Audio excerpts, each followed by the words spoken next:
Pintura escorrida, casca de laranja, falta de verniz em alguns lugares, excesso no outro. Às vezes a pintura sai com a casca de laranja muito alta, às vezes muito lambida, muito escorrida, um alastramento muito feio.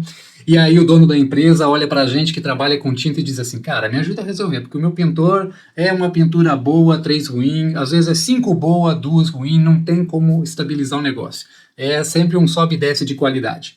É óbvio que isso tem a ver com questões comportamentais. Às vezes o cara é muito inseguro ou às vezes ele é muito autoconfiante. E os dois extremos atrapalham a pintura. Às vezes pode não estar num dia muito bom lá na hora de pintar, mas tirando fora essas questões comportamentais, existem fatores que são variáveis dentro do processo de pintura que você, que é dono da empresa, precisa fazer os ajustes. E muitas vezes fazer esses ajustes é estabelecer um processo bem claro e transparente junto ao teu pintor, dar as ferramentas necessárias para o teu pintor para que ele consiga minimizar as variáveis e ter uma constância maior no resultado. Vou te dar um exemplo aqui do que faz com que muitas vezes uma pintura saia legal, com uma textura bonita, e às vezes o mesmo pintor em situações de um dia igual, trazer outras pinturas com casca de laranja diferente, com uma textura diferente, com alastramento diferente, ou até mesmo com um aumento na quantidade de escorridos na pintura. Um dos fatores que não é levado em conta e que é muito simples de resolver é você acabar com a variável chamada viscosidade. Sempre que o pintor for usar um produto, um verniz, uma tinta, ele precisa, ou melhor, ele precisaria, né, porque a maioria das oficinas não faz, ele precisaria medir a viscosidade desse produto que ele vai pintar. Por quê? Porque a viscosidade ela está relacionada diretamente com a qualidade da pintura, com o acabamento da pintura.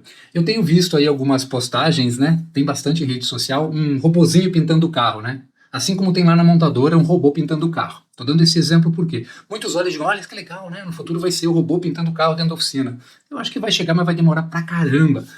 Mas assim, por que eu tô dando esse exemplo? Porque o robozinho pintando é o controle e ajuste das variáveis. Tem coisas que ele não vai conseguir fazer, mas ele só consegue entregar aquela pintura bonita, aquele verniz bonito, porque ele pré-pintura passou por um processo de ajuste, onde o teu pintor também pode passar por um processo de ajuste, onde ele estabelece a viscosidade certa do produto, aonde ele consegue ter a regulagem padrão de vazão de ar, a regulagem padrão do leque, a regulagem padrão da quantidade de produto, da vazão de produto. Então, estas variáveis são variáveis que contribuem muito. E só voltando, a viscosidade é uma das que você mais precisa dar atenção para que você tenha uma estabilidade de qualidade na hora de fazer a pintura, principalmente na hora de fazer a aplicação de tinta e verniz. Nisso todo mundo peca, não tem jeito. Então, a aplicação de tinta com a viscosidade errada, você tem um aumento de manchas nos pratas, você tem um alastramento ruim no alongamento, você tem uma textura na tinta que não deveria existir.